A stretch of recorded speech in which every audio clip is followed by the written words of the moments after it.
And I really liked what you said about going through the passive range of motion. And the next step to that would be active range of motion, right? Is we want to see what range of motion can you access actively. And that's going to give us a lot of information because that's going to tell basically this whole process. It's going to say how much trust you have from your nervous system to move in a specific way. And active range of motion to me is assessment. Those are one and the same. Is I'm assessing you as I see how you move, and I'm overlaying that with subjective sensation, right? Is how does this look? Where are we restricted? We can build some sort of understanding of why we're restricted based off the injury. And then I also want to know subjective sensation. And that's better worse same. Is that if I can put you in a position and you start to feel the discomfort, say, okay, all right, I know that you have, I don't know, 15 degrees of active knee flexion before your quad starts to feel bad. Okay, I can work with that. Maybe we're going to do something, again, very low level to give you a stimulus of control in that area in a pain-free range of motion. And then I'm going to test it against active range of motion later on. So maybe we do 5 sets of 15-second isometric quad extensions at 10 degrees of knee flexion. And then I just see, okay, you were able to get into 10 degrees, start to resist some sort of force there. Now we're going to go back, and I want you to see how much can you flex that knee actively without causing pain.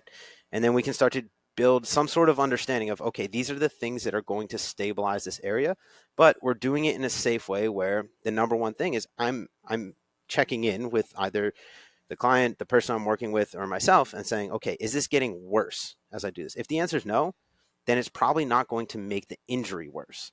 So I'm going to go through and I'm going to do that, and then I'm going to retest. And I'm going to do that and retest. And then the demands of that piece, that isometric quad extension at 10 degrees, that's going to scale with their ability to move through pain-free range of motion over time. And that's the most simple way that I can put rehab, is that we're matching their demands. We're keeping them in safe positions. We're not increasing subjective sensation. And there's a differentiation there that has to occur. Subjective sensation of pain, right? This is going to be uncomfortable. There's going to be things that probably don't feel good as we go through this process. But if these are not the same symptoms or the same sensations that you're coming in reporting as your symptoms, then it's probably okay. Or if it's not making those symptoms worse. So that's the way that I like to think about that next step, is that, okay, all right, we understand the injury. We've given it time to chill out. Now we've gotten you to move passively. We have an understanding of what you're capable of moving through. And now let's move on to active range of motion, but let's do it through this lens of, okay, we're probably going to cause some discomfort here, but we're not going to do things that actually aggravate the symptoms so that you're actually leaving this session feeling better than when you walked in. I think a big thing too, because pain does become our guide through passive, active, potentially assisted, active, and active resisted, Right. is we're talking a lot about what to do. And I think it's worth interjecting with what not to do. A lot of people reach for the Advil or reach for the Tylenol. They reach for the ibuprofen or the acetaminophen or the Panadol, wherever, if you're in Australia. And it's like, no, no, no, we need that signal to be clear. And we need that to be noisy, because we need that to be a true representation. And what I have found, in dealing with soft tissue injuries that usually accommodate a decent amount of swelling, it's like, this shouldn't be news to anyone that the swelling is necessary. That's why it's happening. And I think if you're treating your rehab in the spine of your, training around your injury, it's kind of turning into a rehab thing, which I think is probably more valuable anyways. If the change maker or the thing that's really moving the needle for you, I think it should always be pain-free range of motion in whatever way we're getting that: passive, active, assisted, active, or active resisted. Simultaneously, you've used the word sensation a few times, and I'm really glad you did, because I think there are interventions that are external that I think are really useful to start introducing.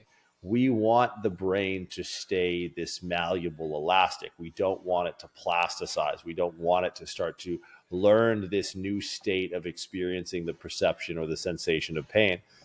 When we see therapeutic modalities such as kinesio tape or Theraguns or foam rollers, we have a potential opportunity to intervene and retest against our objective outcome, which is pain-free range of motion. So I am a big advocate in these times of like, let's flood this area with stimulus that gets different parts of the brain, both peripheral nervous system and central nervous system, aware of this area in a way that's different than just the perception of pain and presence of pain. However, let's adhere to our spine, the core of our progression, which will be the test and retest on passive range of motion. So let's say, for example, I do my hamstring or adductor, and I'm sitting there on the couch with the heel on the chair, and I'm pulling up and down. I might do 100 reps, and then in the time between, I might take a Theragun to what degree it's discomfort and rather than pain. And maybe it's just the surrounding tissues that are going to be compensatory. Like when you talked about the rolled ankle, you're like, everything from your TFL to your fucking toenail is going to be a problem. So I'm going to introduce this vibration. I'm going to maybe put some tape on it so I get a little bit more skin stretch as I work through what will ultimately be a shorter range of motion passively. And I think, I can do a few things: better, worse, same, right? Subjectively, hey, how does it feel? It's like, yeah, it feels good, or it's sore, but it's not bad pain.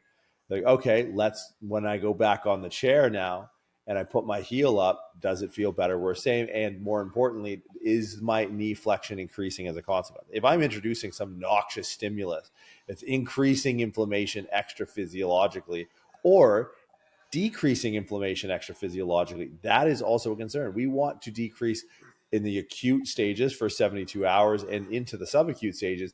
These are things where we probably want to decrease local inflammation physiologically within our physiological limits, as governed by our ability to move through pain-free range of motion. Right? We will get the circulatory demands of a damaged tissue as they present itself at the edge of our threshold of pain through a particular passive, active assisted, active, or active resisted range of motion.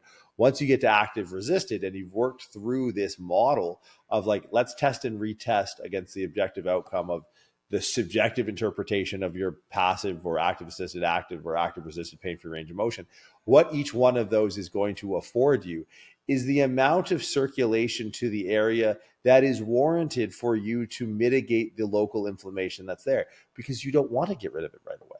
You want that cytokine process, all that C-reactive protein, creatine kinase, whatever is present in damaged muscle tissue, to do what it's meant to do. Right? You want that to be a beacon that goes out to be like, hey, blood here, get your blood. We need blood here, please. Thank you. And I think trying to skip the cue is very misguided. Now, look, internal ways of driving down inflammation chronically over time are great. Peptides are really big in the space. Sometimes anti-inflammatories are called for. And, if you're dealing in a situation where you're just a lifter that doesn't have the Super Bowl tomorrow, we're sticking within a range of normal presentations and normal situations. But I would say people are way too quick in the first 2 weeks.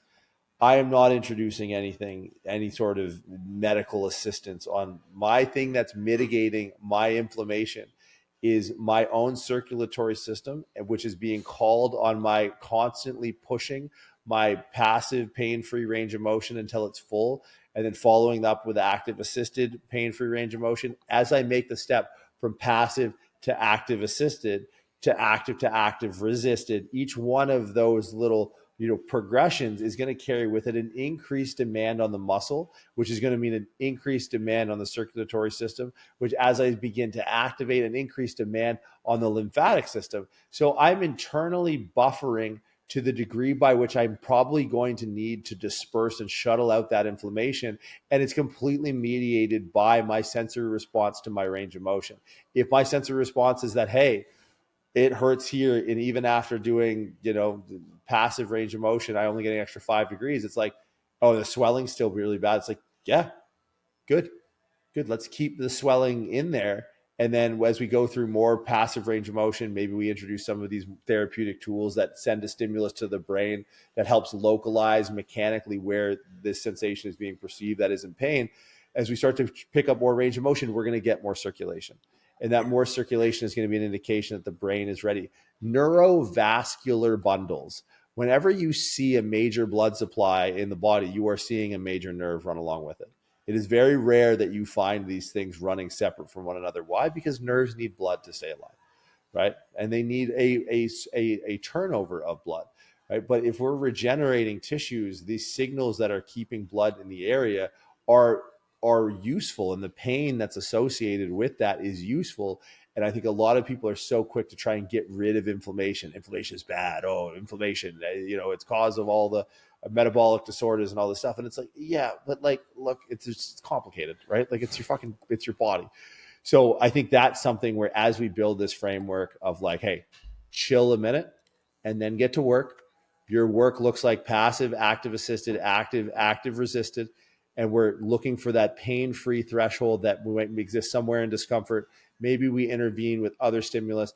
I'd say do not, again, not medical advice, I would stick away from anything endogenous that helps, so outside the body, that might help or claim to help against managing some of that inflammation, because your inflammation will be managed by your ability to start to progress through movement. And once you get to active assisted range of motion, the blood supply demands to that region will be so that this inflammation will subside in kind.